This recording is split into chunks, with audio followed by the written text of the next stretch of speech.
Bonsoir et bienvenue sur le plateau de l'Esprit des Lettres. C'est l'été et nous concluons avec vous une très belle saison de cette émission que KTO vous propose chaque mois en partenariat avec le Jour du Seigneur et la Procure, réseau de librairies qui nous reçoit ici dans son établissement de la place Saint-Sulpice à Paris. C'est l'été et nous avons choisi 3 livres très agréablement écrits, qui se lisent facilement et qui apportent beaucoup et qui sont intrigants parce que ces livres finalement sont des curiosités. Le premier va nous évoquer un avocat qui aurait aimé défendre Jésus lors de son procès. Le second va nous plonger dans la matrice de l'Église chrétienne, de l'Église catholique, le Concile de Nicée, mal connu, dont c'est l'anniversaire cette année. Et le troisième va nous parler de la règle de saint Augustin, qui est au fond la règle du pape Léon XIV. 3 livres passionnants, captivants, qui forment cette soirée, cette dernière émission de la saison, que vous pourrez glisser dans vos sacs de voyage à la montagne, à la mer, à la campagne. Maître Laurent Delvolvé, bonsoir. Bonsoir. Alors vous êtes un avocat bien connu sur la place de Paris depuis 25 ans au barreau de Paris. Vous avez été secrétaire de la conférence du stage. Ça veut dire que vos confrères vous ont reconnu un certain talent, une éloquence qu'ils ont donc honoré. Vous aimez passionnément votre métier d'avocat. Mais vous aimez aussi passionnément l'Église. Vous ne le cachez pas. Il vous arrive même, cette Église, de la défendre juridiquement. Et vous aimez aussi écrire, et voici votre dernier ouvrage, publié chez Tekki, intitulé « L'avocat de Jésus ». Alors, vous y gardez votre robe de juriste, mais vous nous transportez par la vertu de la fiction au procès de Jésus, où vous tentez de prendre la défense de cet accusé qui se voit condamné à mort. C'est très touchant parce que vous nous faites découvrir la belle et grande vocation d'un avocat et d'un avocat chrétien. Et c'est surtout l'ampleur du sacrifice du Fils de l'homme, du Fils de Dieu, que vous nous faites toucher du doigt en quelque sorte, celui-là qui se tait et qui refuse toute défense. Donc c'est au fond un vrai livre de méditation. Claire Reggio, bonsoir. Bonsoir. Et bienvenue sur ce plateau. Vous êtes enseignante à l'université d'Aix-Marseille, notamment en histoire, vous êtes une historienne, et à l'université en ligne d'Omuni Universitas, qui est l'université des Dominicains. Vous êtes une spécialiste de l'Antiquité tardive et du christianisme, et vous venez de publier un petit livre littéralement passionnant sur le concile de Nicée en 325, qui a donné le célèbre credo récité le dimanche dans les églises, et ce concile dont les chrétiens fêtent cette année le 1700e anniversaire. Et c'est d'ailleurs le titre, Nicée, 1700 ans d'histoire, publié au Cerf. Donc vous racontez le contexte de ce concile, les hérésies, le rôle de l'empereur Constantin, ses décisions, la portée historique de cet événement. Et c'est beaucoup plus qu'une page d'histoire de l'Église qui s'ouvre, mais c'est l'Église avec ses débats de fond, ses luttes entre laxistes, rigoristes, questions de pouvoir, d'autorité. Vous racontez tout ça avec brio, clarté, on ne s'en est pas une seconde, et l'on approfondit surtout notre connaissance de l'Église, dont les grands problèmes n'ont pas vraiment changé, à vrai dire. Donc c'est à la fois rafraîchissant et libérant. Père François Humann, bonsoir. Bonsoir. Vous êtes presque un habitué, parce que c'est la 3e fois que vous venez sur ce plateau. Vous êtes religieux prémontré, père abbé de l'abbaye de Mondai, dans le Calvados, chanoine régulier. Vous êtes docteur en théologie, une matière que vous enseignez. Vous écrivez aussi des livres de spiritualité. Et donc vous venez pour ce dernier ouvrage publié chez Salvator dans la belle collection Les grandes œuvres spirituelles. Il est sobrement intitulé « Règles de saint Augustin ». Oui, saint Augustin, né en 354, mort à Hippone en 430, est un monument, un père de l'Église, philosophe, théologien, auteur des fameuses confessions, mais aussi auteur d'une règle de vie que plusieurs ordres religieux suivent, dont le vôtre, mais aussi les augustiniens dont est issu le nouveau pape Léon XIV. Alors, on peut lire évidemment la règle dans votre ouvrage, c'est très instructif, et surtout votre présentation, votre commentaire très éclairant qui montre la lucidité, la pertinence religieuse de cette règle plutôt méconnue, qui est une clé, je pense, pour comprendre ce nouveau pape. 3 livres de curiosité, allons-y, très, très, très intrigants, qui vont, j'espère, nourrir un beau débat entre nos auteurs et puis surtout votre lecture au fil de cet été. Nous commençons, comme chaque émission, par un petit tour dans les rayons de la librairie où nous retrouvons Mathilde Mailleux qui nous présente l'actualité du libraire sous un jour très vacances.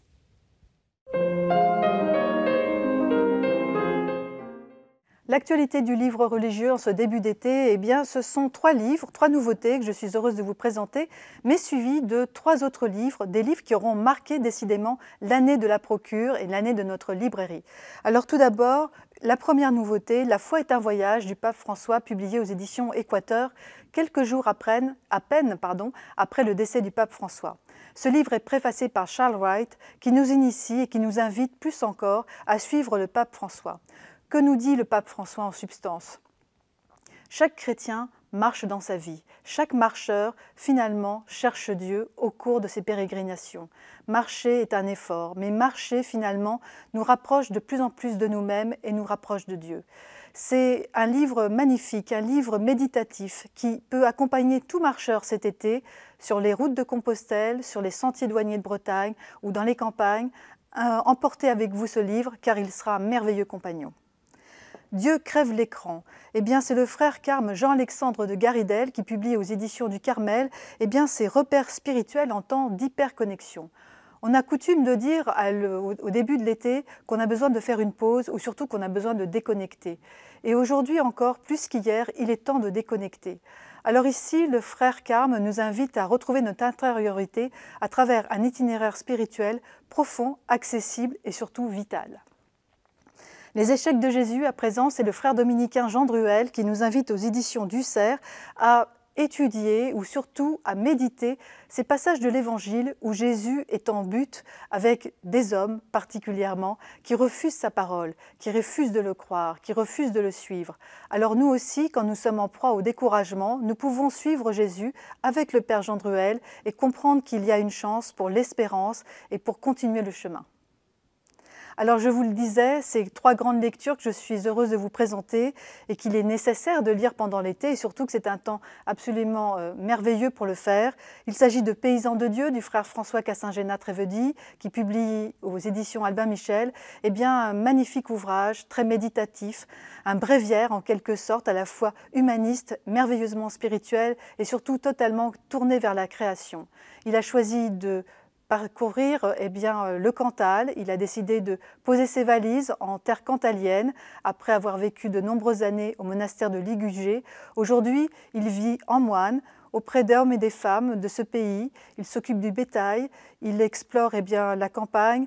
C'est une ode à la création, c'est une ode à Dieu permanente et ce livre est une merveille que je vous invite vraiment à faire vôtre durant cet été. Sœur Anne Lécu, dominicaine, nous a proposé cette année aussi une merveilleuse méditation autour du prophète Élie, ce prophète de feu, c'est publié aux éditions du Cerf. Sœur Anne Lécu n'a pas son pareil pour nous embarquer avec elle dans les textes du livre des rois. C'est ce texte qu'il est bon de découvrir car nous prenons connaissance avec un prophète de feu, un prophète en colère, un prophète qui nous ressemble. Et puis au fur et à mesure des pages, nous allons découvrir la transformation, la transfiguration d'Élie qui va finalement s'adoucir et découvrir Dieu dans le silence. Magnifique. Et puis enfin, pour terminer, il nous reste la foi, un texte essentiel en cette période troublée, cette période de guerre, et qui vit aujourd'hui Olivier Thomas Vénard, qui est ce frère dominicain qui nous offre ce splendide texte aux éditions Grasset, qui vit donc à Jérusalem, s'interroge en tant que croyant et en tant que frère prêcheur. Oser une parole, nous dit-il, est absolument essentiel quand nous sommes croyants. Quand nous sommes face à la guerre, il faut parler tout simplement, s'asseoir près de son frère et être avec lui dans le silence. Merci Mathilde pour cette présentation. Nous commençons l'émission avec le livre de Maître Laurent Delvolvé, L'avocat de Jésus, Pierre Tecky, éditeur, avec une couverture assez sympathique sur un événement dramatique tout de même. Maître, un petit mot sur vous. Vous êtes avocat, je vous ai présenté, vous ne cachez pas votre foi, mais vous êtes aussi un professionnel éminent. Quelle est votre vie au fond d'avocat ? Ma vie d'avocat, c'est celle de défendre tous ceux qui viennent me voir et qui me confient leurs intérêts d'une manière ou d'une autre. J'ai une vie d'avocat ordinaire. Vous avez une spécialité ? Alors, beaucoup d'interventions sur la défense de la liberté religieuse, quelle qu'elle soit. Et puis, effectivement, vous l'avez dit en début d'émission, beaucoup de causes liées à l'Église catholique. Que je ne cache pas non plus. Voilà, alors vous n'avez jamais caché votre appartenance dans un monde plutôt neutre où finalement...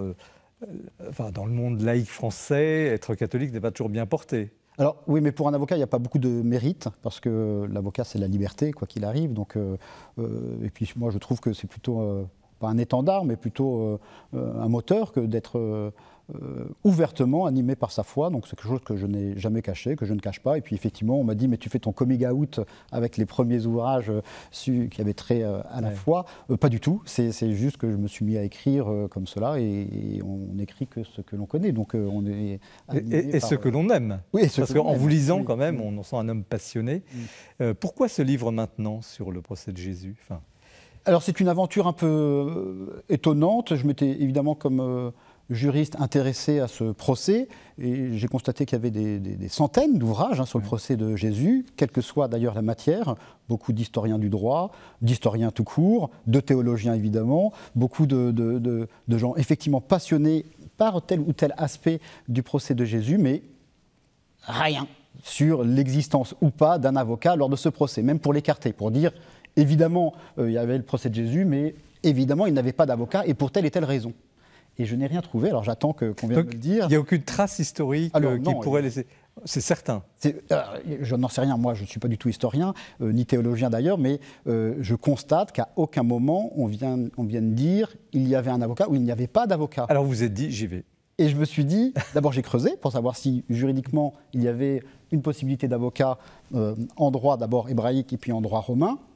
Je n'ai pas véritablement eu la réponse, mais je n'ai pas suffisamment creusé auprès des historiens. J'ai posé une fois la question à un historien, à Jean-Christian Petit-Fils, qui m'a dit mais évidemment qu'il n'avait pas d'avocat.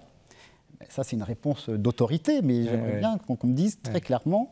Et j'ai posé, effectivement, moi, je n'y connaissais pas grand-chose non plus, même rien en droit hébraïque. Et j'ai posé à un rabbin qui me disait que, oui, le code du droit hébraïque n'a été mis en œuvre qu'au IIIe siècle, mais il me semblait, me dit-il, que c'était déjà le même droit qui était applicable au temps de Jésus. Et il n'y a pas véritablement d'avocat, voilà, on pourra en reparler. Est-ce qu'il y a eu un déclic pour vous lancer, quand même, vous dire, oser quand même dire, c'est le titre du livre, l'avocat de Jésus, quand même, en lettres capitales, je lis. Que les choses soient bien claires, je ne suis pas l'avocat de Jésus, c'est le personnage de l'ouvrage, mais en lisant, certains amis m'ont dit, tu charries quand même de te présenter comme l'avocat de Jésus. Non, je ne revendique absolument pas le titre d'avocat de Jésus, et mes clients me disent, alors l'avocat de Jésus va me défendre. Ça va vous coller à la peau, c'est sûr.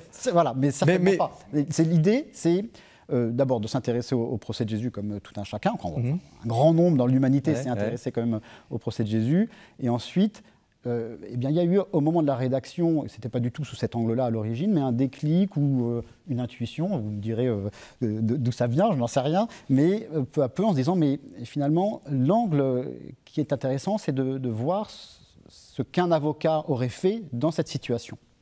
Et puis, donc, au début, c'était qu'un travail de réflexion en disant, mais voilà, si un avocat avait eu à défendre, et ça, ce travail a déjà été fait par plusieurs écrivains, mais de se dire, je me place, et là c'est l'auteur, je me place dans la situation, comment ça se serait passé, cette rencontre entre Jésus en garde à vue, en somme, et un avocat, quel qu'il soit, et en particulier un avocat commis d'office, comme commis d'office, ça veut dire quoi, commis d'office ? Commis d'office, ça veut dire qu'on prend l'avocat de permanence qui doit assurer sa mission de défense pénale d'urgence, sans choisir d'ailleurs qui il va assister, et ça arrive tous les jours dans tous les métiers d'avocat partout dans le monde.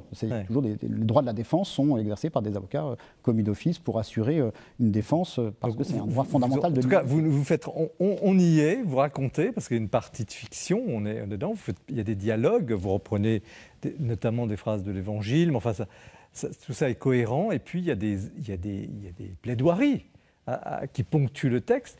Donc les lecteurs le découvriront, mais il y a quand même deux livres un peu. Il y a deux livres, il y a deux approches. Il y a l'avocat, j'allais dire vous, l'auteur, la vocation finalement profonde de celui qui défend. Et puis il y a le dossier lui-même. Le dossier lui-même, c'est-à-dire comment se condamner à mort, enfin se retrouve condamné à mort, c'est innocent. Commençons peut-être par la forme. Parce que on sent, ça vous habite quand même, ce métier d'avocat, cette belle vocation d'avocat, ce défenseur qui peut défendre un voyou comme un innocent. Comment vous pardon, attention. Un voyou est peut-être innocent. Mais voilà. Remettre les choses. Défendre quiconque, quel que soit son état, quelle que soit sa qualité, quel que soit ce qui lui est reproché, qu'il le nie ou qu'il le reconnaisse, il a le droit à une défense. C'est un bien que nous partageons tous, c'est quoi qu'il arrive, le jour où l'un ou l'autre sera effectivement poursuivi, il a le droit à une défense, qu'il ait fait ou qu'il n'ait pas fait, qu'il reconnaisse, qu'il ne reconnaisse pas. Et ça, nous l'avons tous en partage, en tout cas en France aujourd'hui. Mais malgré tout, on s'aperçoit que dans beaucoup de régimes, il y a ces droits de la défense.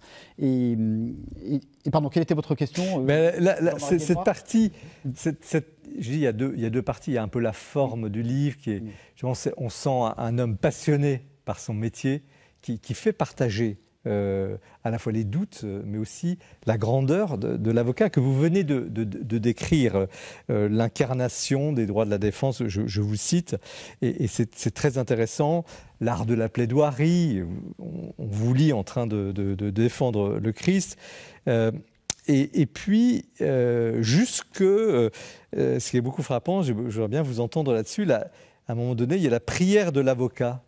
Oui. Il y a la prière de l'avocat. Alors vous, ou votre héros, prie devant le Christ, c'est très, très touchant, je ne vais pas la lire, mais juste un mot, aide-moi à être auxiliaire de justice à ma mesure, coopérateur de justice, afin que je sois, autant qu'il m'est possible d'être, ton coopérateur, toi, Jésus le Christ, dont la seule mesure est d'aimer sans mesure. Bon, voilà, et là, on se dit, il y a l'homme de foi et il y a l'homme, le professionnel, et tout ça s'harmonise. Il n'y a pas de contradiction, semble-t-il. C'est extrêmement touchant que le seul passage que vous ayez le temps de citer soit cette prière-là, parce qu'évidemment, moi, ça m'anime. C'est-à-dire qu'au moment où on doit prendre la parole, au moment où un chrétien prend la parole, il doit évidemment s'appuyer sur sa vie de prière, sur sa vie de foi, même s'il ne le dit pas explicitement. Quand je plaide, je ne vais pas dire « je suis chrétien, voilà ma gloire et mon salut », même si, dans le fond, je suis convaincu que c'est le meilleur moyen d'animer sa prise de parole, c'est de s'ancrer, vous me direz ce que vous en pensez, Père, et Madame, de s'appuyer sur sa foi intérieure, qui doit, et ça c'est le Christ qui le dit, que votre parole soit un débordement de votre cœur. Et donc, plus on alimente, plus on se branche sur le Christ et sur la Trinité, on va en parler certainement, parce que plus on se branche sur les trois personnes de la Trinité, mais plus on va être animé au moment où nous prenons la parole. Et là, il y a ce moment... C'est étonnant que vous citiez ce passage, parce qu'il est très, très intime, évidemment. Mais il est très caractéristique du livre. Il est caractéristique de cette rencontre entre un avocat et Jésus, et l'avocat dans le livre, il est déjà chrétien. C'est ça qui est étonnant, puisqu'il a rencontré le Christ avant, pendant les 3 ans de vie publique, et donc il s'est déjà converti. C'est un des premiers chrétiens, avant même que le Christ ne meure et ne ressuscite. Donc c'est aussi important de dire cela. C'est un avocat chrétien qui défend le Christ. Ouais. Et c'est possible dans l'espace de temps. Et puis le deuxième élément, c'est que vous disiez, il y a 2 livres. Et ça, c'est quelque chose qui m'a complètement dépassé. Je voulais faire quelque chose d'un peu historique en m'intéressant sur ce qui s'est passé en l'an 33 de notre ère aujourd'hui, mais dans le temps de ce peuple juif. Et puis finalement, en écrivant, je me suis dit, mais là, c'est l'avocat de 2025 qui est en train d'écrire qu'est-ce que c'est que ce transfert. Et théologiquement, c'est valable. C'est-à-dire que, en réalité, je peux, ou quiconque, là, je ne sais pas moi, quiconque peut se faire l'avocat du Christ aujourd'hui en 2025. Pourquoi ? Eh bien, parce que nous revivons la passion du Christ, sa mort et sa résurrection, à chaque Eucharistie. Et on est invité, alors c'est de la théologie, donc vous me dites si je dis des bêtises, mais on est invité à participer aux souffrances du Christ en sa passion à chaque Eucharistie. Et on nous dit, chez les catholiques, ça se passe au moment de la messe. C'est actuel, c'est pas une commémoration. C'est une commémoration, mais le Christ est vraiment mort et ressuscité au moment de l'Eucharistie. Et donc, nous revivons le procès du Christ à chaque Eucharistie. Et donc, moi, pauvre assistant à la messe, participant à cette messe, je viens comme je suis, comme dirait l'autre. Je viens comme je suis, donc je viens comme avocat, et on me demande de participer à cette Eucharistie. Et bien, je participe comme avocat. Donc, je peux me faire l'avocat du Christ à chaque Eucharistie. Comme vous pourriez, Jean-Marie, vous faire le journaliste de Jésus à chaque Eucharistie. Vous, l'historienne de Jésus. Mais, en fait, ça vaut pour tout le monde, cette histoire. Néanmoins, vous avez quand même un combat précis. Et là, je passe justement à la question du fond du procès. Je vous cite. « Mon combat est contre, dit le héros, mon combat est contre la peine de mort, mais Jésus a un tout autre combat à mener. » Écoutez bien, la phrase est magnifique. « Non pas abolir la peine de mort, mais vaincre la mort elle-même. » Donc, il y a à la fois la dimension mystique que vous venez de décrire, mais il y a aussi la question de la peine de mort, de l'injustice. Et là, vous y allez. Parce que toutes les plaidoiries, enfin, vous y allez fort. Oui. Et là, c'est l'homme de loi qui parle. Nous, comme avocats, en tout cas ma génération, on est bercé par le combat contre la peine de mort qu'a mené Robert Badinter. Donc ça nous a forgé dans notre formation, à la fois à l'université, puis ensuite à l'école des avocats, et puis dans tout l'exercice, le combat pour la peine de mort, vous parliez de la matrice de Nicée, du credo tout à l'heure, la matrice, eh bien nous, notre matrice, c'est le combat contre la peine de mort, qui est bien plus large que le seul combat contre la peine de mort, c'est pour le combat pour les droits de l'homme, en réalité, les droits de la défense.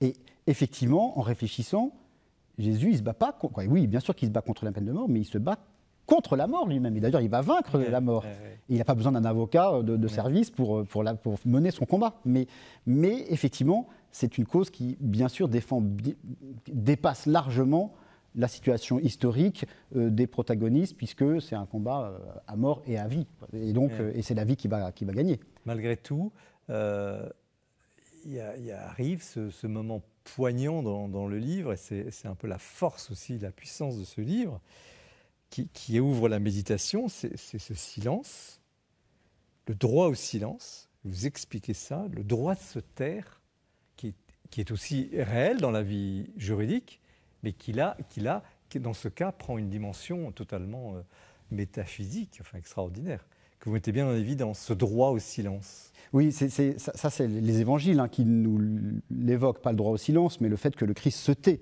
sur interrogatoire. À un moment donné, il dit stop, je me tais, il ne répond plus. Et si je transfère ça avec effectivement nos règles de procédure pénale d'aujourd'hui, mais qui existent depuis une longue date, c'est le droit de se taire pour ne pas s'auto-inculper. Et l'avocat dans ce livre revendique ce droit au silence. Et donc effectivement, c'est une règle de procédure, et puis c'est une règle aussi de foi. C'est dans le silence que l'on trouve Dieu. C'est pour ça que je me tais un instant. C'est-à-dire qu'on parle trop, et l'avocat parle trop. Et il devrait effectivement faire peser, porter, nourrir ses plaidoiries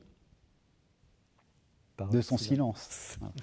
Père François-Marie Humann, comment vous, comme prêtre, religieux, théologien, vous recevez cette œuvre déjà, cette œuvre. J'ai trouvé que c'était une ligne de crête, un tel livre, et que c'était plutôt réussi, parce que il y aurait eu un piège, c'est de devenir le sauveur du sauveur. Et en fait, justement, Jésus explique à cet avocat qu'il va peut-être faire sa plaidoirie, mais en fait, le salut, il est à un autre niveau. Et donc, quel que soit l'exercice que va faire cet avocat, il y a un salut plus profond que le Christ seul peut offrir. Claire Reggio, comme historienne, ça vous... La fiction, évidemment, doit vous choquer un petit peu. Oh, mais... Non, pas du tout, pas du tout. J'ai beaucoup apprécié cette audace, la vôtre, maître, à proposer d'être l'avocat de Jésus. Et je trouve qu'en faisant cela, vous, d'une certaine façon, vous permettez d'humaniser encore davantage l'histoire de Jésus, de nous la rendre encore plus accessible. Et ça, j'ai trouvé ça très, très intéressant. Et puis, par ailleurs, il y a cet effort que vous avez rappelé tout à l'heure, à vouloir trouver si dans l'histoire il existait ou non déjà des avocats, que ce soit dans les tribunaux juifs ou dans les tribunaux de Rome qui domine à ce moment-là cette Judée au temps de Jésus. C'est vraiment très intéressant et je trouve que au début, je me suis dit, mais quelle audace! Oui, on a cette impression. Et puis à l'arrivée, mais oui, mais c'est bien, c'est vraiment et ça nous fait, très intéressant. On entre dans une méditation. Quel serait le sens profond de ce livre? Parce que vous dites, la liberté de Dieu, c'est le respect de la liberté de l'homme. C'est cet homme accusé, mais c'est toi, c'est toi. Quel serait, selon vous, l'essence de ce procès et du procès, parce que c'est un peu ça, l'avocat qui veut absolument défendre quelque chose où l'intéressé dit non, je n'ai pas besoin de défendre. Il me semble quand même que ce livre rejoint tout lecteur qui lit l'Évangile et qui est en fait révolté par cette parodie de procès, tant religieux que politique, tant celui du Sanhédrin que de Pilate, qui est scandaleux au fond, pour l'injustice criante au fond qui est faite à Jésus. Et finalement, à travers ce livre, c'est un plaidoyer aussi pour honorer avec le droit toute personne humaine, là, donc, comme vous dites ça très bien. Et ça renvoie au fait à la dignité humaine vue du point de vue du droit, et je trouve que c'est très fort. Qu'est-ce que vous vouliez défendre, au fond, en écrivant ce livre, maître? Alors, d'abord, de comprendre, il me semble, qu'on est édifié par la méditation sur la Passion. Ce n'est pas moi qui le dis, mais moi, chaque Semaine Sainte, je suis bouleversé, vous venez de le dire, par le récit, qui est une vraie pièce de théâtre. Il n'y avait pas besoin de grosses adaptations pour en faire vraiment une pièce de théâtre. Beaucoup l'ont fait, d'ailleurs. On est édifié, et à chaque fois, cette lecture de la Passion nous saisit. Et la première chose, c'était effectivement l'humanité de l'instant. En fait, c'est très proche de nous. Ce qu'a vécu Jésus, c'est ça que je voulais démontrer. C'est ce que vivent toutes personnes poursuivies aujourd'hui. Toutes les personnes poursuivies aujourd'hui vivent à peu près les mêmes difficultés, sauf qu'aujourd'hui, heureusement en France, il n'y a pas la peine de mort, mais malgré tout, c'est pas unique ce qui est arrivé à Jésus d'un point de vue humain. Et la preuve, c'est qu'il y a eu les premiers martyrs, Étienne et Saint-Pierre, Saint-Paul, ils ont vécu aussi des procès et ils y ont aussi laissé leur vie.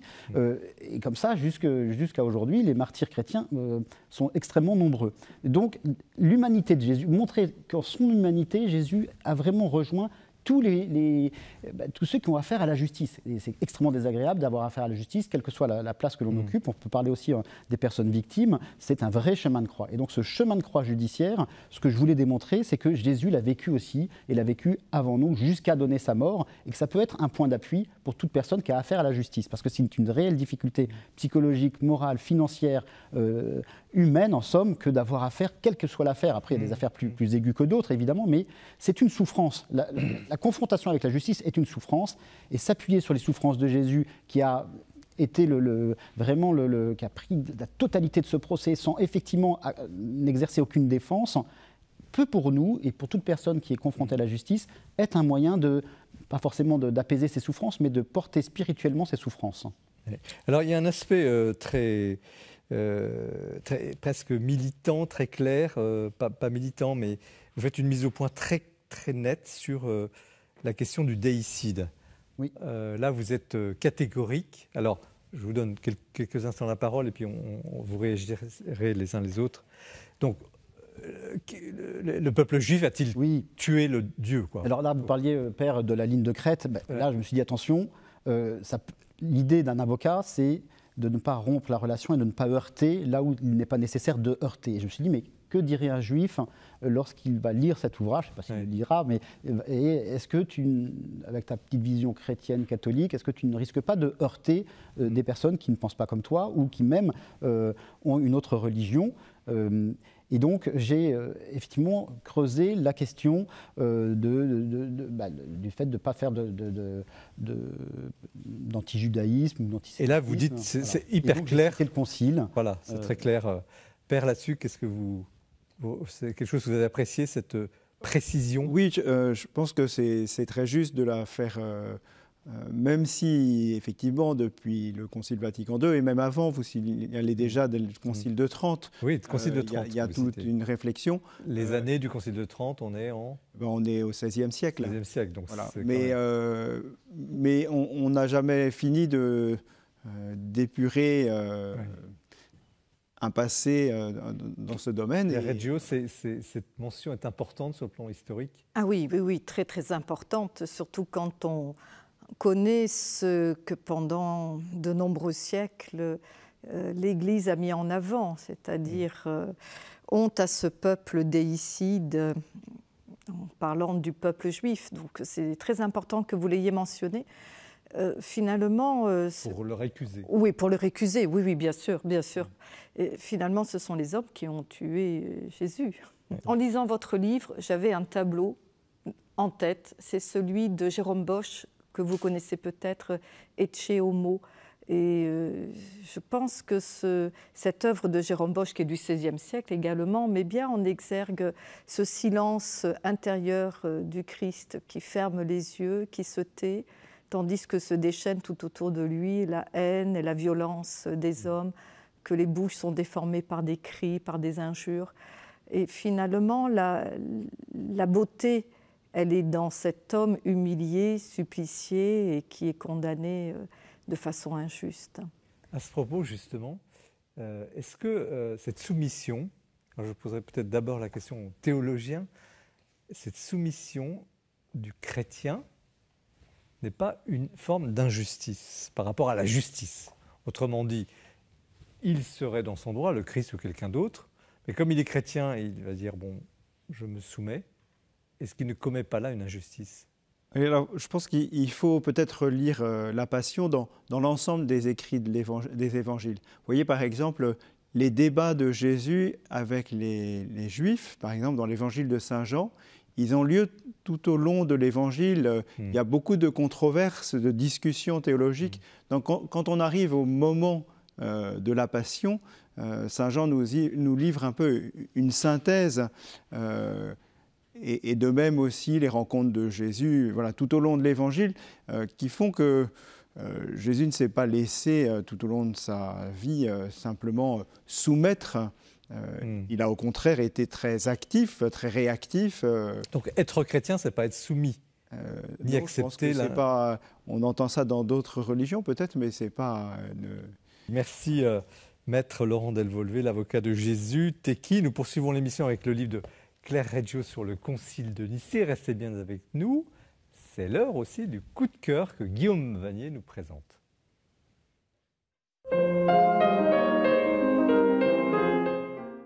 Voici l'été, voici les vacances.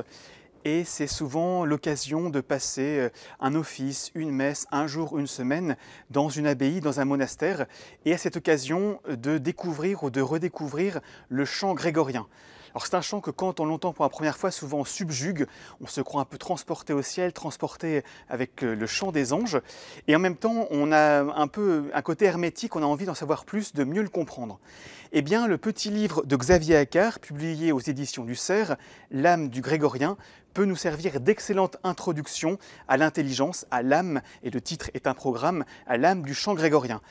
Xavier Accart, dans sa jeunesse, a découvert le chant grégorien grâce à Louis-Marie Vigne, et ce livre se veut être un hommage à Louis-Marie Vigne qui a fondé en 1975 le chœur grégorien de Paris, un chœur qui exerce encore, qui a été dans les années d'après-concile, malgré les recommandations des pères conciliaires de conserver le chant grégorien, à un moment donc ce chant est un peu tombé en désuétude dans l'Église, et bien Louis-Marie Vigne a voulu le transmettre, continuer à le transmettre jusqu'à sa mort en 2022. Dans ce livre, on découvre le parcours un peu atypique de Louis-Marie Vigne. On retrouve des grands noms, on retrouve Solesmes, on retrouve Olivier Messiaen. Olivier Messiaen était très marqué aussi par le grégorien, mais surtout on comprend mieux l'intelligence spirituelle du grégorien parce que Louis-Marie Vigne avait une conception très exigeante de ce chant. Il voulait absolument qu'il soit chanté dans la liturgie, beaucoup plus qu'en concert, et surtout qu'il puisse ouvrir à une véritable expérience intérieure, qui soit l'expérience de la méditation, même de la mendication de la parole, car on sait que le grégorien, c'est avant tout les mots de la Bible mis en musique. Et dans une dernière partie, on a un peu des travaux pratiques avec un parcours de l'année liturgique où pour chaque fête, chaque temps liturgique est illustré par des pièces pour montrer comment elle colore, comment le grégorien colore chacun de ces temps liturgiques. Voilà un livre très simple, très profond, qui, je pense, peut donner à beaucoup l'envie d'écouter du chant grégorien et aussi, pourquoi pas, de le chanter. Merci Guillaume pour cette évocation. On aurait entendu presque du grégorien dans cette émission, mais nous sommes dans les livres. Nous poursuivons avec l'ouvrage de Claire Reggio, historienne, Nicée, du Concile de Nicée, 1700 ans d'histoire, aux éditions du Cerf. Je vous ai présenté comme historienne, vous êtes universitaire, spécialiste de l'Antiquité tardive et du christianisme. Qu'est-ce que c'est que l'Antiquité tardive ? Ah oui, alors l'Antiquité, oui, en un mot, l'Antiquité tardive, c'est la période qui concerne la fin de l'Antiquité romaine, on va dire du IIIe siècle jusqu'au VIe, parfois on va jusqu'au VIIe siècle de notre ère. Donc finalement les débuts de l'Église un peu institutionnelle dont on va parler dans ce livre. Exactement, ça correspond au début d'une Église qui est autorisée, qui est licite dans l'Empire romain. Et alors vous êtes à la fois ce versant historienne politique en quelque sorte du développement de la fin des empires romains et puis du christianisme, vous avez les deux. Oui, les deux, effectivement, comme vous dites. Oui, parce que c'est deux versants d'une réalité différente qui se déroulent à la même époque. L'histoire de l'Église fait partie de l'histoire de la fin de l'Empire romain. Pour moi, il n'y a pas de différence entre l'histoire... Elle n'est pas classée à part comme une sorte d'histoire religieuse qu'on traiterait... Non. À preuve, justement, l'ouvrage que vous publiez sur Nicée.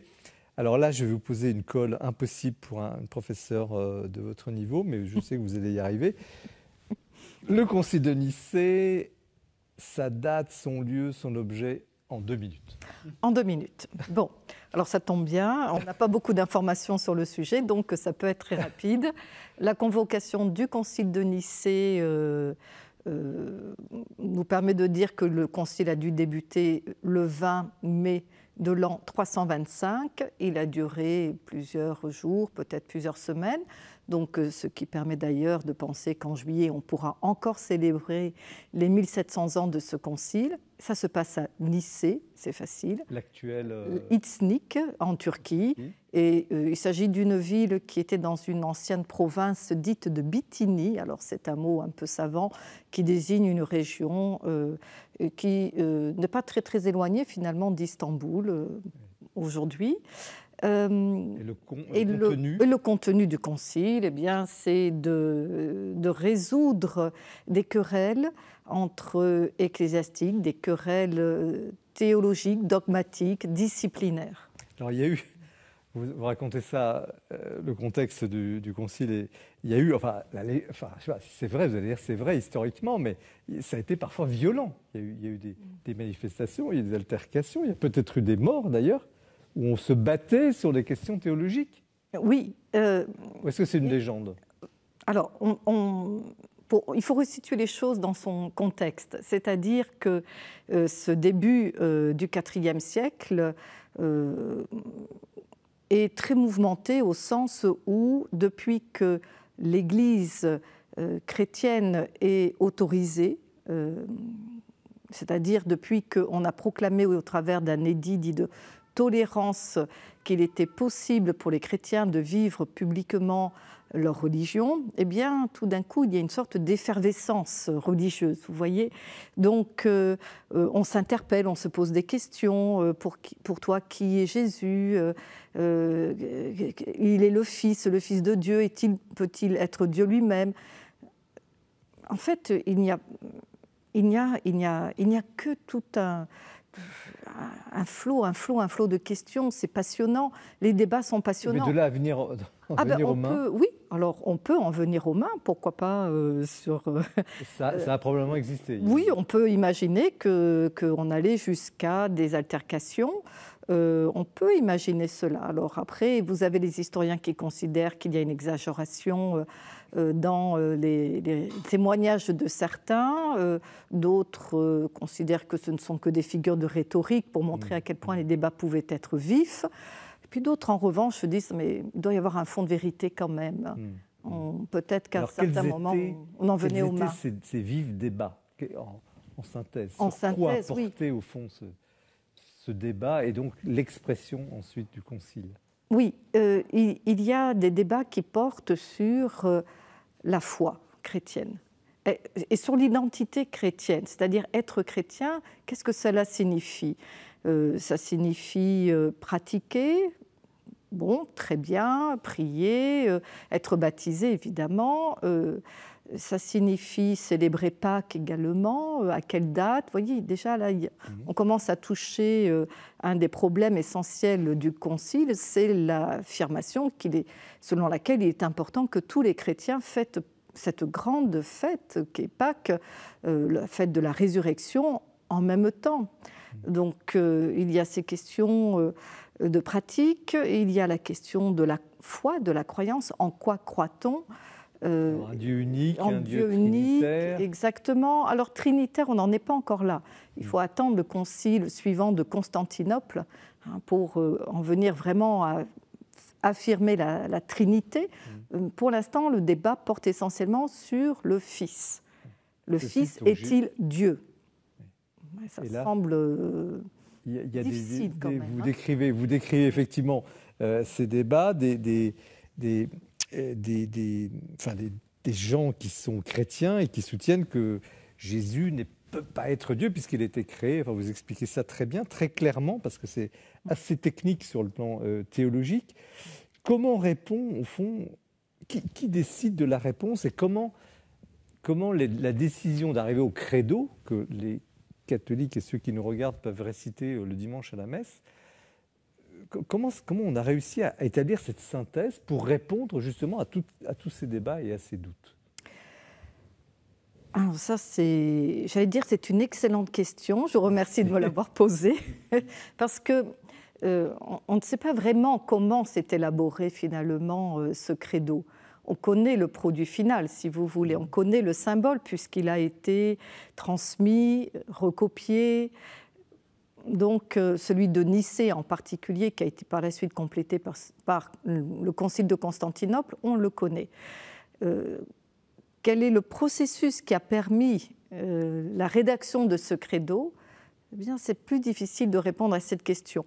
On peut assurer une chose, c'est qu'on a voulu, des évêques, pour être plus clair, ont voulu contrer les thèses d'Arius, parce que c'est ce fameux Arius, justement, qui mettait en avant, d'une façon très simple d'ailleurs, que puisqu'il était un temps où le Fils n'existait pas, puisqu'il est question de la naissance du Fils, eh bien, ça signifie que le Fils ne peut être co-éternel au Père, donc il ne peut partager la nature divine du Père, donc il ne peut pas être Dieu. Vous voyez, c'est assez clair. Donc il fallait surtout contrer Arius. Qui a donné l'arianisme. Exactement, ça donnait l'arianisme. Alors attention, il y a aussi du semi-arianisme, c'est très compliqué tout cela. Vous l'expliquez très simplement. Franchement, le livre, parce qu'en l'abordant, je dis, un sujet qui est à la fois historique et politique et théologique, vous le rendez vraiment très accessible à tous. Mais qu'est-ce qu'est venu faire l'empereur Constantin, non pas dans cette galère, parce que ce n'est pas une galère, mais il met les pieds dans un débat théologique. On a l'impression qu'il est quand même derrière les évêques pour dire, il faut trouver un accord, parce que s'il n'y a pas d'accord sur la foi, il n'y aura pas d'unité dans l'Empire. L'empereur Constantin est le premier acteur de ce concile. Il est celui qui l'organise, qui convoque l'ensemble des évêques de son empire, et même certains qui ne sont pas dans les frontières de son empire, à ce concile. On peut poser la question le concile aurait-il existé sans l'empereur Constantin? Alors, est-ce qu'il n'y a pas une immiscion du politique dans le religieux là? Ah oui, bien sûr. Mais c'était tout à fait, à l'époque, totalement légitime. C'est conforme aux mentalités de l'époque. On ne peut pas penser un empire fort, puissant, protégé comme en était convaincu Constantin par le Dieu suprême, que lui comprend être le Dieu des chrétiens. Bon, il lui a fallu un petit peu de temps, mais c'est ainsi que finalement s'est écrit son histoire, sa conversion. Donc on ne peut pas considérer que l'Empire va être aussi fort sans avoir le soutien d'une religion qui doit être aussi forte et proche du pouvoir politique. Et unifiée, par contre. Et bien sûr, elle doit être unifiée. D'où l'importance de ce texte, ce credo notamment. Mais il y a beaucoup d'autres sujets qui ont été pris lors de ce concile. Je passe très vite. La question du célibat, notamment, la question de la pénitence. Bref, vous lirez ce livre passionnant. Mais comment se fait-il que l'évêque de Rome, parce qu'il y en avait un à l'époque, n'était pas à ce concile? Donc, en clair, aujourd'hui, le pape n'était pas au concile, et pourtant le concile est valable. Question très catholique, mais on peut se la poser comme ça. L'évêque de Rome, le pape, Sylvestre en l'occurrence, ne s'est rendu à aucun des conciles les plus importants de cette période. Pas plus à celui de Nicée qu'au précédent qui était celui d'Arles, et par la suite les conciles œcuméniques qui sont le socle de la foi chrétienne seront remarquables certes, mais ne verront absolument pas la présence de l'évêque de Rome. Alors, les historiens ont émis l'hypothèse selon laquelle il était âgé, le pape Sylvestre, et c'est pour cela qu'il n'aurait pas fait le voyage. Nicée, c'est loin de Rome. Bien, on se rend compte qu'il a quand même continué d'exercer son pontificat, son épiscopat, encore une bonne dizaine d'années après le concile de Nicée, donc était-il si fatigué que cela? Donc ça interroge beaucoup, il envoie des émissaires, il envoie 2 représentants. Il avait déjà fait cela au préalable lors du concile d'Arles en 314, qui devait aussi régler une question épineuse qui était celle du donatisme, mais bon, on ne va peut-être pas rentrer dans les détails. Et idem, Arles n'est pas très loin de Rome. Il ne s'est pas non plus déplacé. En tout cas, l'Église a été capable l'Église chrétienne, parce qu'à l'époque, il n'y a pas des divisions théologiques, mais les confessions une confession chrétienne s'en est sortie quand même. Mais est-ce que la portée religieuse et politique attendue par ce concile a été celle que Constantin imaginait? C'est-à-dire, est-ce qu'au fond, ce concile a contribué à fonder, d'une part, assurer l'Église chrétienne de l'époque et conforter au sens d'une consolidation de l'Empire qui était aussi, lui, sujet à des divisions très puissantes? Alors, il est clair que si on regarde les fruits directs du concile, on se dit que Constantin a échoué. Il voulait résoudre la crise qui divisait les chrétiens au sujet des thèses d'Arius, et peu de temps après le concile, la formule clé qui devait résoudre tout cela, qui est celle de la consubstantialité, a été très très vite discutée déjà par la plupart consubstantialité du Père et du Fils, oui, déjà qui est toujours dans le credo. Et oui, bien sûr, qui est toujours dans le credo. Ouais. Et déjà discutée dès le lendemain du concile, même par les évêques qui avaient signé cette formule. Ouais. Vous voyez, donc, malgré tout, ce synode, puisque ce concile marque l'histoire. C'est une date fondamentale, enfin, semble-t-il, à vous lire. Oui, c'est fondamental. Parler de matrice, j'ai peut-être exagéré tout à l'heure. Matrice de l'Église chrétienne. Je dirais matrice de l'orthodoxie. Au sens de la rigueur, de la définition. Oui, c'est ça.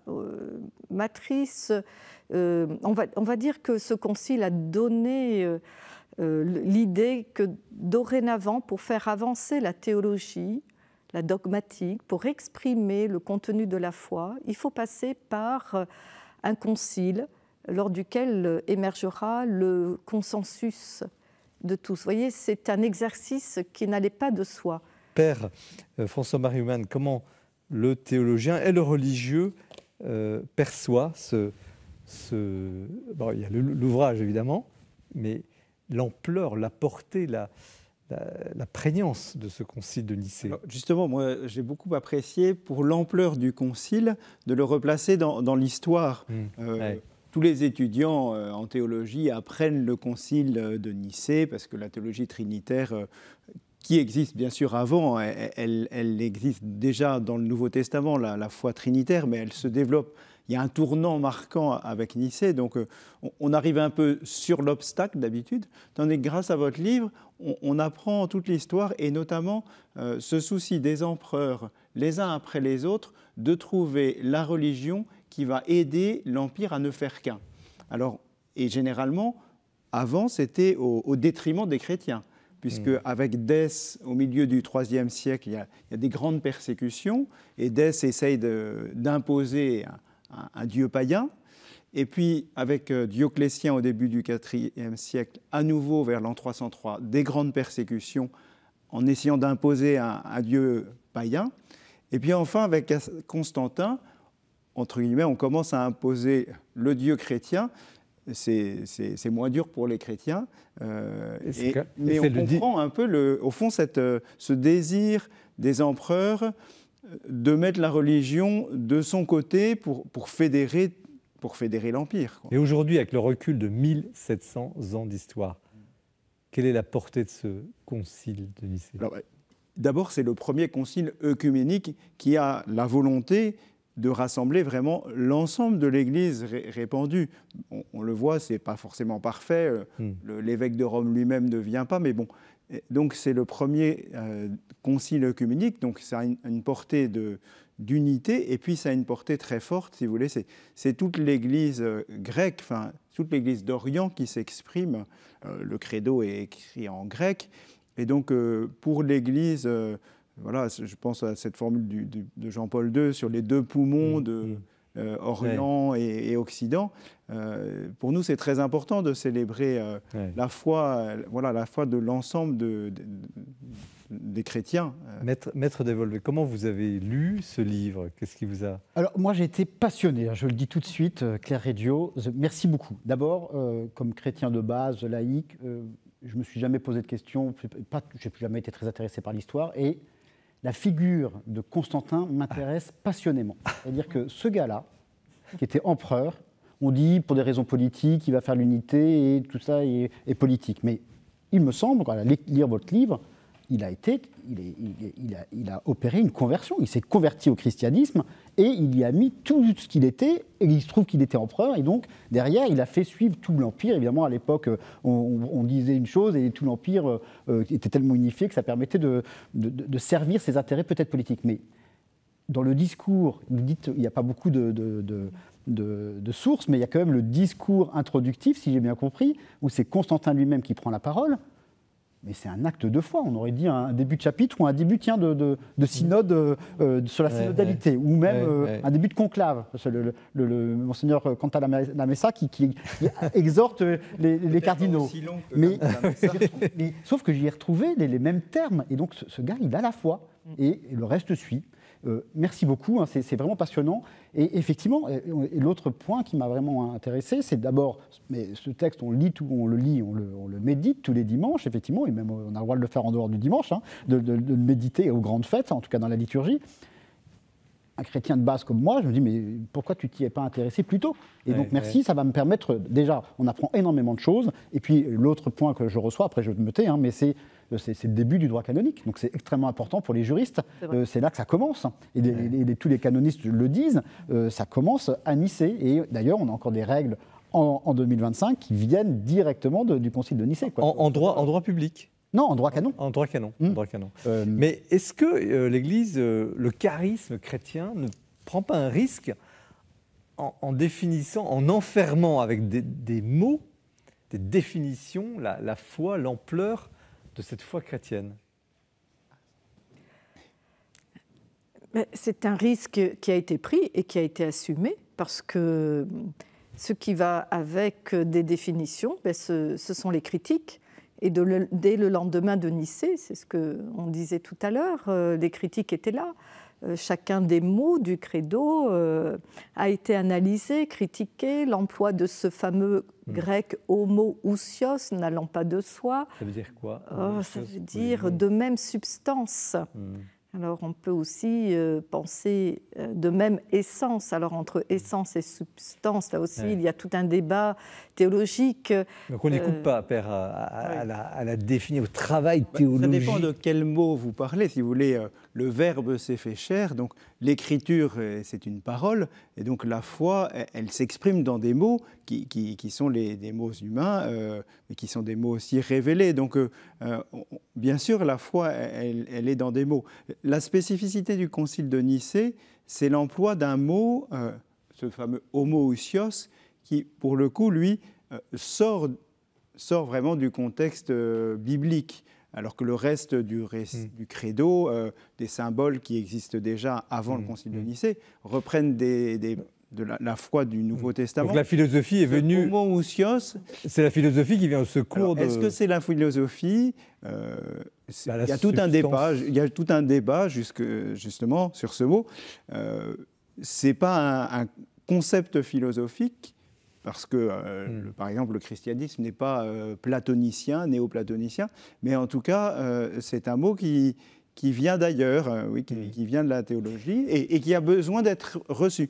Je crois qu'il ne faut pas s'inquiéter sur le fait qu'un concile, dès le lendemain, on se pose des questions. Si vous voulez, on a vécu le concile Vatican II, dès le lendemain, on se posait des questions et on continue à s'en poser. C'est ce qu'on appelle la réception d'un concile, et il faut du temps, des dizaines et des dizaines d'années, pour qu'un acte soit reçu dans l'Église. Et en fait, le concile de Nicée, il sera vraiment reçu qu'à Constantinople à la fin du siècle. Mais finalement, l'Église qui se dit maîtresse de vérité, finalement avance en corrigeant des erreurs. Elle passe son temps à... Les hérésies ou les erreurs sont souvent aussi une aide, malgré tout, pour préciser le contenu de la foi. Arius, d'une certaine manière, par sa pensée, a obligé à préciser le contenu de la foi, que quand on dit que le Fils il est Fils du Père, ce n'est pas seulement une manière de parler, mais il reçoit vraiment tout son être du Père. Mais est-ce qu'il y a encore des hérésies aujourd'hui? Est-ce qu'il faudrait lancer un nouveau concile dans l'Église catholique? On dit, vous parlez du concile Vatican II, alors les uns disent il a été une catastrophe, d'autres disent ça a été enfin la résurrection de l'Église. Bon, c'est un gros débat dans l'Église. Donc là, on quitte finalement Nicée, mais sans le quitter parce que de l'importance à un moment donné de dire stop, on arrête, on pose tous les débats sur la table. Et faut-il ça aujourd'hui pour l'Église catholique? Qui commence? Maître, je vous sens. Non, mais il y a un point que je retiens de ce concile, c'est la recherche de l'unité, et qui est centrale, d'une part, et l'autre terme que vous avez employé tout à l'heure, c'est le consensus, et qui n'est pas l'unanimité. C'est ça qui est intéressant. Et d'ailleurs, vous avez précisé que ça venait même des règles de délibération du Sanhédrin et du monde juif. C'est ça qui est très intéressant. Très intéressant. Mais la recherche de l'unité. Donc oui, aujourd'hui, il faut, évidemment, c'est une injonction profonde que nous avons, de toujours rechercher l'unité. On est évidemment très divisé, même au sein de l'Église catholique, y compris sur des questions théologiques. Et donc, le fait de se rassembler, ils étaient 250, exactement comme dans les conciles où les cardinaux sont à peu près 250, comme vous nous direz, Jean-Marie, combien, parce que vous savez pertinemment exactement le nombre, ou peut-être un peu plus, mais c'est le même. En fait, c'est le même. L'unité, elle se fait à 200, 300 ou 500 personnes, mais recherchant l'unité par le consensus et donc par la dialectique. Alors, il ne s'agit pas d'aller contre des vérités de foi, mais d'aller vers un consensus. Et ça, en 1700 ans, on n'a pas tellement appris, je trouve. Et donc, on a toujours à rechercher cette unité. C'est ce que dit la règle de Saint-Auguste. Alors, on va y venir, mais Claire Reggio, là-dessus, qu'est-ce que vous dites? Alors oui, il y a cette quête d'unité. On arrive déjà à la fin. Oui, cette quête d'unité, mais je dirais plutôt même celle de la concorde. La concorde, il faut... Et de l'harmonie. Alors, on peut s'entendre même si on est différent. Le plus important, c'est de justement chercher cette paix Alors, et Père, assurer l'harmonie. Père, vous avez le mot de la fin de ce débat sur ce livre qui introduira le vôtre là dans quelques instants. Faut-il aujourd'hui, l'Église a-t-elle besoin de remettre les compteurs, non pas à zéro, mais justement peut-être d'avancer vers cette unité? Est-ce qu'elle est divisée? Est-ce qu'elle doit... L'Église a toujours besoin d'avancer vers l'unité. Cette unité, elle n'est jamais définitivement réalisée. De fait. Elle est aussi une promesse, un avenir. Oui, mais la dernière fois qu'elle a fait, c'était en 1962. Par rapport à la question d'un concile, je pense que pour l'instant, on n'a pas encore tout reçu de ce concile Vatican II. Alors, avant d'aller en faire un autre, peut-être qu'il faut déjà en comprendre, en interpréter vraiment le sens et la richesse. Voilà. Après, l'avenir le dira, mais on a déjà, je ne sais plus, une vingtaine peut-être de conciles œcuméniques dans l'histoire, hein, depuis Nicée jusqu'à Vatican II. Donc, il n'y a pas de raison que ça s'arrête. Ouais. L'Église n'a pas peur du débat au fond, mais il est aussi nécessaire, on le voit. Il faut que ce soit le bon moment. Voilà.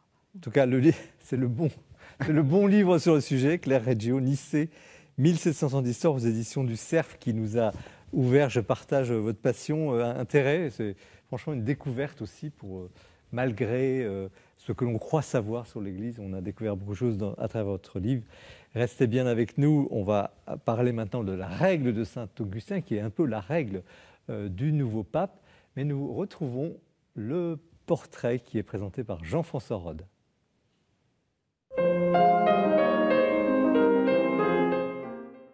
Je voudrais souligner aujourd'hui le grand intérêt de l'œuvre du jésuite Dominique Salin.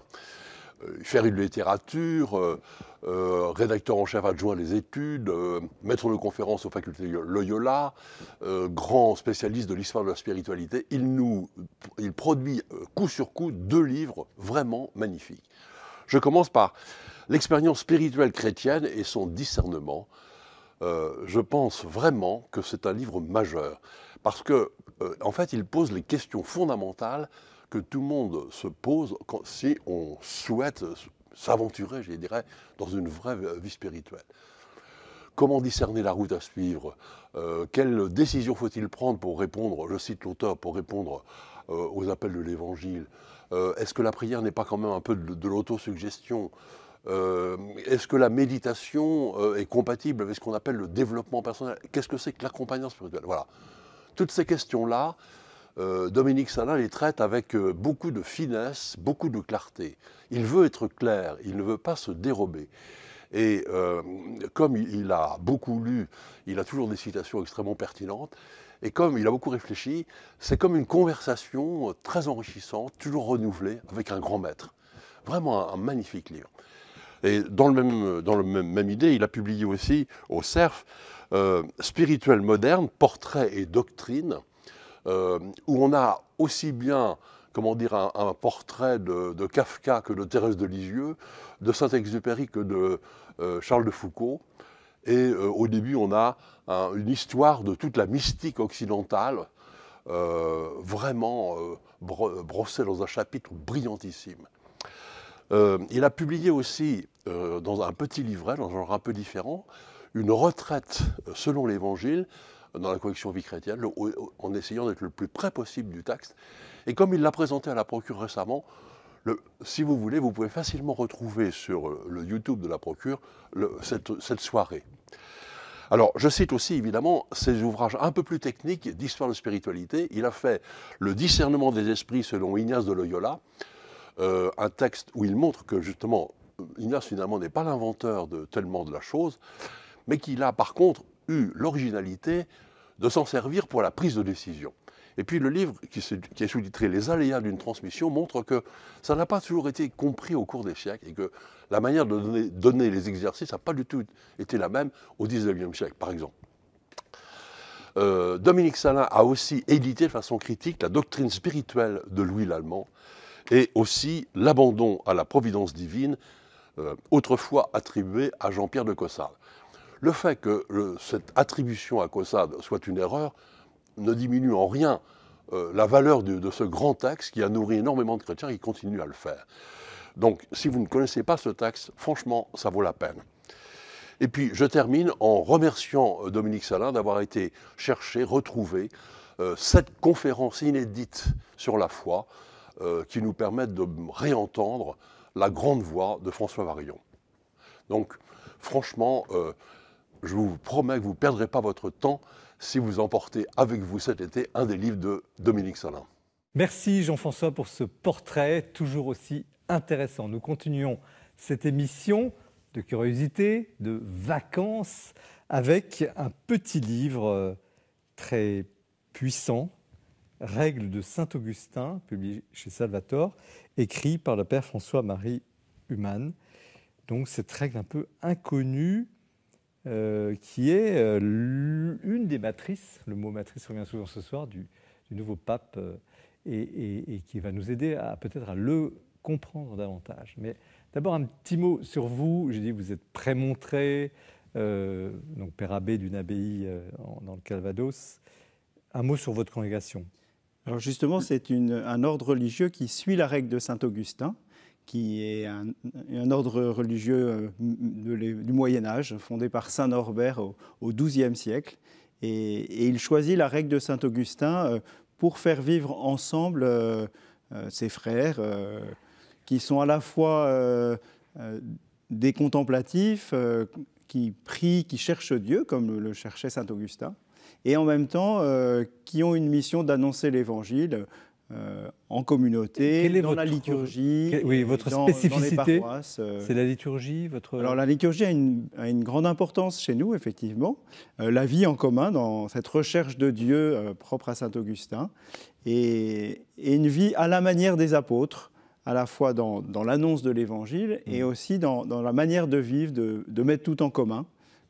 Alors Saint-Augustin, tout le monde le connaît, oui. La confession, enfin on peut dire tout le monde le connaît. Rappelez-nous en quelques mots qui était Saint-Augustin. Alors Saint-Augustin, donc c'est à la fin la deuxième moitié du IVe siècle, donc 25 ans après le concile de Nicée, oui. Il naît en 354. Il n'est baptisé qu'à l'âge adulte, à 33 ans, et il va, après son baptême, mener une vie monastique avec des amis, avec des frères. Après avoir mené une vie de patachon, on peut le dire. Après avoir mené une vie qui n'est pas tout à fait conforme à la morale chrétienne, je ne pense pas que ce soit une vie de patachon. Non. On a beaucoup glosé sur la moralité de Saint-Augustin, mais en tout cas, il a erré, notamment intellectuellement. Il a fait partie d'une secte, la secte manichéenne. Et puis après son baptême, il se convertit, il cherche Dieu, et puis ensuite il est appelé d'abord à devenir prêtre, puis à l'épiscopat. Il devient évêque d'Hippone à la fin du IVe siècle. Hippone, c'est où ? Hippone, c'est en Algérie actuellement, c'est en Afrique du Nord, pas très loin de Carthage, une église très, très vivante à cette époque. Et il va être plus de 30 ans, jusqu'en 430, évêque de cette ville. Et c'est là qu'il écrit cette règle alors ? Alors il écrit cette règle en 397, au moment où, devenu évêque, successeur de l'évêque d'Hippone, Valère, il est obligé de quitter son monastère pour vivre. Il va le vivre en commun avec d'autres prêtres, avec les clercs de son diocèse, mais il écrit une règle pour permettre à cette communauté de laïcs, donc il était prêtre à Hippone déjà, de continuer à vivre cet idéal qui est l'idéal de la première communauté chrétienne de Jérusalem. Ils avaient un seul cœur et une seule âme, ils mettaient tout en commun, et puis ils annonçaient l'Évangile. Mais la règle, elle était destinée, il était évêque, il avait autour de lui des prêtres et des diacres, je ne sais pas, qui voulaient vivre comme des moines, mais dans la vie extérieure. Alors, ou c'était pour ses premiers disciples ? Elle est d'abord destinée à ses premiers compagnons qu'il laisse, mais cette règle va aussi inspirer la vie des clercs, des prêtres de son diocèse. Alors, cette règle, comment pourriez-vous alors, elle fait l'objet du début du livre, hein, comment pourriez-vous la résumer ? elle est déjà très brève. Hein. Oui, c'est vrai. Saint Augustin, c'est un océan, mais la règle est toute petite. Elle est très brève. C'est l'art d'aimer, je dirais. Je crois que c'est l'art d'aimer qui nous vient de Dieu et qu'on apprend.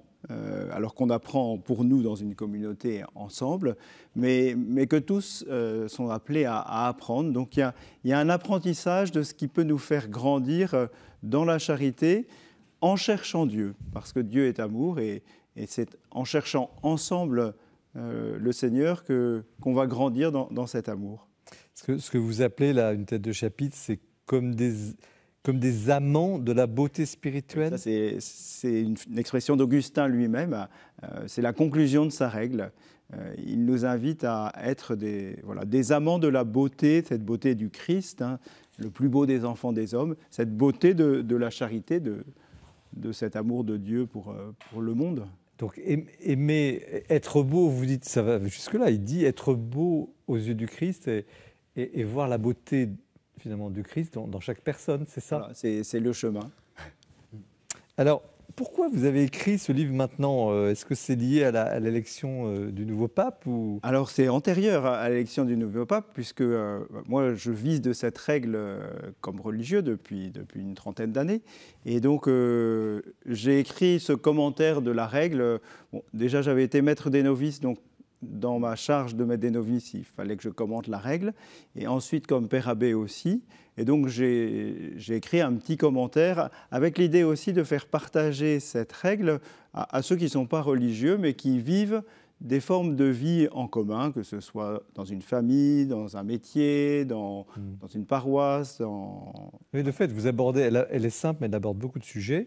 Et on peut s'y retrouver. On demandera tout à l'heure son avis, votre avis aussi, madame, sur ce sujet. Mais quelle est la spécificité? Parce qu'il y a d'autres règles, la règle de Saint-Benoît, enfin, vous allez nous dire les autres règles, mais quelle est la spécificité de cette règle de Saint-Augustin par rapport aux autres règles monastiques? Alors d'abord, dans l'Église latine, c'est la plus ancienne des règles, hein, c'est la première. La règle de Saint-Benoît s'inspire, pour une part, de la règle de Saint-Augustin. Pas seulement, il s'inspire aussi de la règle du maître, mais donc elle a le privilège d'être d'être la première dans l'Église latine. Hein. En Orient, il y a Saint Basile, notamment, avant. Sa spécificité aussi, c'est d'avoir été vite une règle utilisée aussi pour des clercs, hein, pour des prêtres désirant vivre en commun. Et il y a tout un courant de vie commune. Plusieurs évêques à cette époque créent un clergé qui vit en commun, Paulin de Nol par exemple. Peut-être un modèle futur pour l'Église. Voilà, un modèle actuel et futur pour l'Église, bien sûr, pour le clergé. Et la spécificité de la règle, c'est justement cet apprentissage de la vie commune. C'est-à-dire que Saint Augustin, dans sa règle, ne s'intéresse pas à tous les aspects de la vie religieuse, de la vie consacrée, mais il s'intéresse principalement à cette dimension communautaire de la vie religieuse, de la recherche de Dieu. Et vous qui en vivez tous les jours, on sent que vous êtes imbibé en vous lisant et beaucoup d'expérience. Vous avez combien d'années de vie monastique? Ouais, ce n'est pas encore grand-chose, mais ça va faire une trentaine d'années bientôt. Tout de même. Qu'est-ce qui vous nourrit le plus dans cette règle? Une des choses qui me nourrit le plus, c'est d'abord, qui est très augustinien, c'est le désir de Dieu, enfin, d'être en mouvement vers Dieu, et de ne pas être en mouvement tout seul, mais d'être en mouvement vers Dieu avec d'autres. Et ce qui me frappe le plus dans la règle, c'est que on peut être très différents les uns des autres, et pourtant arriver à une unité, à une communion entre nous. Et je pense que vous évoquiez le pape Léon XIV, qui est un homme de contact, il rencontre beaucoup de monde, et je pense qu'il a cette expérience dans sa vie de religieux, que finalement on peut unir ensemble des gens très différents, grâce au Christ évidemment. Alors qu'est-ce que, justement, dans ces premiers, ça va faire 2 mois qu'il est élu, qu'est-ce que vous reconnaissez dans sa façon d'être, issu, nourri, inspiré par cette règle? Alors, il cite souvent Augustin, je ne sais pas s'il cite explicitement la règle, donc c'est plus implicite. Je pense qu'il y a cet art sans doute de créer des liens. Ce n'est pas un homme clivant a priori, c'est plutôt un homme qui cherche la communion et une communion centrée sur le Christ. Ça revient très souvent. Et c'est vrai que, évidemment, l'unité dans la règle de saint Augustin, c'est l'unité qui vient de Dieu et qui s'enracine dans le Christ. Donc c'est une unité qui est assez théologale. Hein. Ça veut dire quoi, théologale, dans ce cas ? Qui vient de l'Esprit Saint, qui n'est pas seulement une unité sociale, anthropologique, justement parce qu'on peut être anthropologiquement très différents les uns des autres, et malgré tout... Alors, à vivre une... Insistance sur l'unité, mais quand on vous lit, il y a une énorme insistance sur l'obéissance. L'obéissance au supérieur, un mot qui, dans notre société, sonne mal. Qu'est-ce que c'est que cette obéissance ? Pourquoi Saint-Augustin ? Par rapport à la règle de Saint-Benoît, je pense que Saint-Augustin est assez modeste sur la question de l'obéissance. Au fond, l'obéissance, c'est... le terme latin, obédire, c'est écouter, se mettre sous une écoute. Et donc, c'est écouter la parole de Dieu, écouter Dieu qui nous parle pour essayer d'entrer ensemble dans l'œuvre de Dieu, dans ce dessein de Dieu, dans la volonté de Dieu. Et au fond, c'est peut-être le sommet de l'unité, c'est de marcher ensemble vers le dessein de Dieu, enfin, selon la volonté de Dieu. C'est de faire ensemble la volonté de Dieu, ce qu'on dit dans le Notre Père. Hein. Il insiste aussi beaucoup sur la cohérence de la vie, la pureté du cœur. On sent unité, obéissance, enfin ce que j'ai noté, mais d'autres trouveront peut-être d'autres aspects. La cohérence, la haine du péché, bon, c'est des thèmes assez connus dans la spiritualité chrétienne, mais ils semblent très marqués dans cette règle. Alors, c'est assez marquant dans la spiritualité augustinienne. Saint Augustin est vraiment convaincu justement qu'on peut être soit attiré vers Dieu, vers le bien, soit aussi attiré vers le mal. Et donc notre cœur doit se décider sans cesse. Donc, et c'est des propos qu'on retrouve aussi dans les propos du pape Léon XIV, une certaine être vigilant à ce monde qui ne nous élève pas toujours, quoi. C'est l'amour, les deux cités de saint Augustin. Les deux cités. Voilà, deux amours ont bâti deux cités. Hein. L'amour de soi jusqu'au mépris de Dieu a bâti la cité des hommes, et l'amour de Dieu jusqu'au renoncement à soi a bâti la cité céleste. Alors, le renoncement à soi, on l'a vu à travers votre livre, Maître, le Christ qui refuse de se défendre. Comment vous avez lu le livre du Père François Humann sur la règle de Saint-Augustin, aussi comme juriste, parce que c'est une règle. Oui. Alors, pour moi, c'est une découverte totale. La règle elle-même, et puis le commentaire de son père, du père abbé de l'abbaye de Mondé, les deux, c'est pour moi un émerveillement, c'est-à-dire c'est une règle, et donc je reçois ce livre en me disant, bon, c'est bien pour les moines, et bon, ça va être intéressant, mais sans plus, et effectivement, je constate que c'est une règle de vie en communauté, vous l'avez dit, vie en communauté, y compris en communauté conjugale. Eh oui, et on y trouve des éléments, mais très concrets. D'abord, saint Augustin, dans sa règle, est expert en humanité. On voit qu'il ne parle pas d'en haut, hein, mais il parle de ce qu'il a vraiment vécu. Et en disant, la vie en communauté, et en ce compris, il ne parle pas de la vie conjugale, mais on peut, par analogie, et vous le faites très bien, l'analogie pour la vie de tous les, vous l'avez dit d'ailleurs, dans l'entreprise, dans nos mouvements d'église, etc. La vie en communauté est une croix. Il le dit très clairement, c'est une croix, c'est dur, mais ça permet de s'édifier les uns les autres. Et ça, moi, j'ai été complètement touché par exemple cet exemple-là, mais touché aussi par la douceur de saint Augustin dans sa règle. C'est-à-dire que c'est pas alors vous parlez de l'obéissance, mais elle n'est pas présentée comme contraignante. Elle est présentée comme une règle qui permet de s'élever, de se convertir.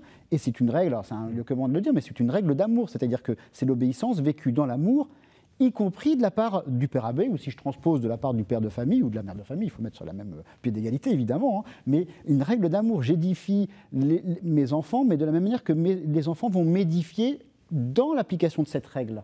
Et Saint Augustin va même jusqu'à dire qu'il faut que les religieux obéissent par amour, qu'ils aient un peu de compassion pour leur supérieur, ce qui est quand même généralement dans une communauté, le supérieur, c'est pas le premier qu'on aime, quoi, parce que bon, justement, il donne des ordres. Et Saint Augustin place même l'obéissance dans l'amour. Claire Reggio, comme historienne, mais aussi comme femme, comment recevez-vous ce livre et cette règle? Alors, je connaissais cette règle de Saint Augustin, mais j'ai finalement appris à la connaître grâce à vous. J'ai trouvé que votre commentaire était vraiment très intéressant parce qu'il permet, comme vous venez de le remarquer, Maître, de transposer dans notre quotidien ces invitations que fait saint Augustin à être attentifs l'un à l'autre, à ne jamais brusquer finalement son prochain, également à l'accompagner sur son chemin. Ça, c'est vraiment très touchant. Et puis, il y a des petits détails qui m'ont surprise. Et pourtant, j'avais travaillé, fut un temps, cette règle de saint Augustin. Donc, c'est bien la preuve que je l'avais mal travaillée, que je dois tout reprendre maintenant. En particulier, ce détail qui concerne les vêtements qu'il faut mettre en commun. J'avais complètement oublié ce détail qu'on met à la buanderie en quelque sorte. Et puis, on doit secouer contre les mythes pour éviter que les mythes. Oui, exactement. Puis on porte les vêtements qu'on nous donne et peu importe s'il s'agit de vêtements riches ou pas riches. Est-ce que vous avez reconnu, alors je ne vous pose pas la question, vous y avez répondu, l'un et l'autre, un portrait un peu spirituel du pape Léon XIV? Est-ce que ça vous a frappé? Le pape Léon XIV commence à être connu, donc j'avoue que c'est un peu tôt pour poser la question. Oui, c'est un peu tôt, et vous, Maître? Oui, je ne sais pas si c'est tôt, mais en tout cas, c'est une bonne manière d'approcher ce pape. De la même manière que pour le pape François, on va regarder plus les jésuites et puis les franciscains. Bon, là, ça met le projecteur sur la règle de saint Augustin. Mais je trouve ça très, très bien. Il y a une alternance, allez dire, d'un pape à l'autre. Avec Benoît XVI, on avait évidemment le théologien et le professeur, mais là, on n'est pas obligé de le faire, mais invité à se renseigner sur cette règle. Et donc, une sorte d'intériorité. Voilà. Et ce livre nous permet de rentrer par une autre porte, plutôt que médiatique, et de voir comment il apparaît, quel vêtement il a, justement. De l'intérieur, qu'est-ce qui a été effectivement la matrice? C'est le Christ, la matrice, hein, mais quelle est la construction intellectuelle de ce pape qui peut effectivement donner une orientation sur sa façon de parler? C'est possible. Alors, là, je reviens sur la question de la règle. Je pose la question, Père, dans un monde, dans une église quand même un peu désarticulée, assez divisée, quel est finalement l'enjeu d'une règle comme ça? Elle est certes monastique. Vous venez de dire qu'elle peut s'appliquer aussi aux domestiques, à la vie en famille. Mais est-ce qu'on n'aurait pas besoin, justement, aujourd'hui, de rappeler un certain nombre de cadres à travers, peut-être pas cette règle, mais l'idée d'une règle? Est-ce que c'est quelque chose de complètement ancien, dépassé, ou est-ce que c'est peut-être pas un peu moderne? C'est ancien, puisque la vie religieuse, assez vite, dès sa naissance, alors les premiers moines, là, les pères du désert, n'avaient pas encore écrit de règles, mais assez vite, en Orient, Saint Basile, en Occident, Saint Augustin, ont éprouvé ce besoin d'exprimer quelque chose de l'Évangile, tout simplement. Si vous voulez, la règle, par excellence, c'est l'Évangile, mais l'Évangile est tellement grand tellement riche qu'on a besoin d'avoir des guides pour y entrer, au fond. Oui. Et alors, l'autre aspect que, peut-être, Madame, ça, parce que ça transparaît aussi dans votre livre, mais j'essaie maintenant de porter cette règle à la situation actuelle de l'Église. On l'a un peu évoqué à l'instant, tout à l'heure. cet Augustin qui est évêque et qui fait son travail d'évêque et puis qui en même temps vit en communauté avec ses prêtres.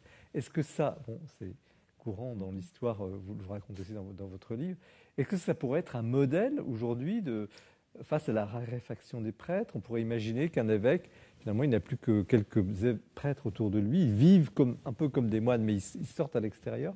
Est-ce que ça, c'est une lubie, une illusion de le penser, ou est-ce que ça pourrait revenir dans l'Église? Alors, je ne suis pas prophétesse, donc je ne sais pas si ça peut revenir, mais je pense que ça pourrait aider bien des hommes d'Église à ne pas vivre seuls des moments de doute, de crise, des difficultés.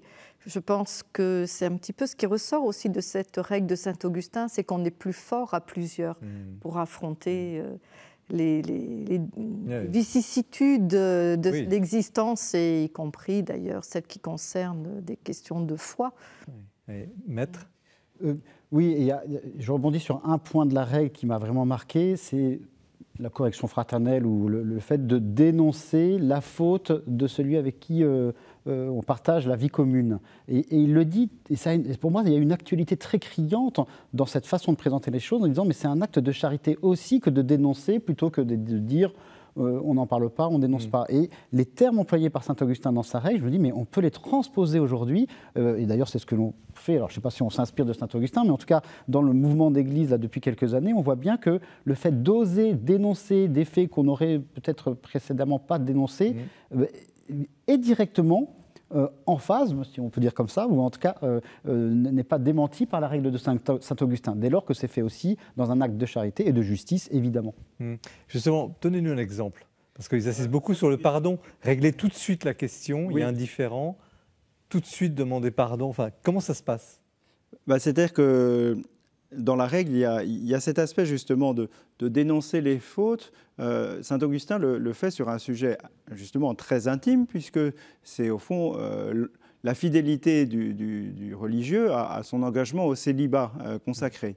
Et justement, cette question où on pourrait se dire, c'est très personnel, on laisse chacun, ça renvoie chacun à son individualité. Augustin dit, attention, sur ce point aussi, vous avez une responsabilité mutuelle et donc vous devez vous soutenir et oser aborder ces sujets. Et après, par rapport à la réconciliation dans la communauté, c'est d'abord très concret, c'est-à-dire que cette unité, elle est aussi une visée, et on sait bien qu'il y a des moments où on n'a pas les mêmes points de vue, où on peut se blesser, on peut se fâcher. Mais saint Augustin, et en même temps, sait bien combien la colère peut, comme il dit, la colère peut devenir, se transformer en haine, la paille devenir une poutre, et l'âme devient homicide. Qui est son frère est un homicide, il reprend la première lettre de saint Jean, et d'où la nécessité de se réconcilier.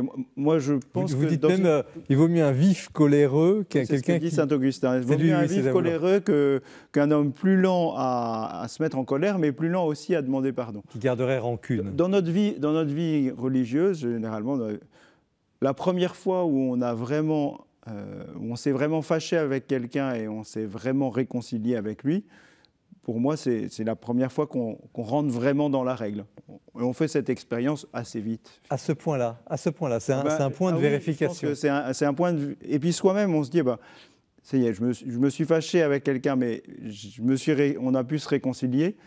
On a vraiment l'impression d'avoir mis en pratique la règle. Ah oui, ça c'est... Vous nous donnez envie de... Nous l'avons lu, tous, nous avons passé ce livre. Merci de ce commentaire et de ce témoignage, parce que là, vous venez de donner peut-être des clés pour vous qui nous regardez. C'est vrai que la vie en commun n'est pas toujours facile, que ce soit en communauté ou en famille. Et voilà, le pardon, l'exigence du pardon, la nécessité de poser tout de suite les problèmes et d'avancer dans cette voie d'unité qui est difficile à réaliser à petite échelle et à grande échelle dans l'Église. En tout cas, les 3 livres que nous avons abordés ce soir, et merci Père François-Marie Humann, Règle de Saint-Augustin chez Salvatore, Claire Reggio, Nicée, 1700 ans d'histoire au Cerf, et puis Maître Laurent Dévolvé, L'avocat de Jésus chez Pierre Tecky, éditeur. 3 livres qui j'ai décrit comme des curiosités parce que c'était des sujets qui étaient peu connus, mais extrêmement pertinents et qui, j'espère, vont nourrir votre méditation, vos discussions et votre été, puisque nous allons nous retrouver maintenant à la rentrée pour une nouvelle session et une nouvelle saison de l'Esprit des Lettres. C'est toujours un bonheur de partager cette passion du livre avec vous.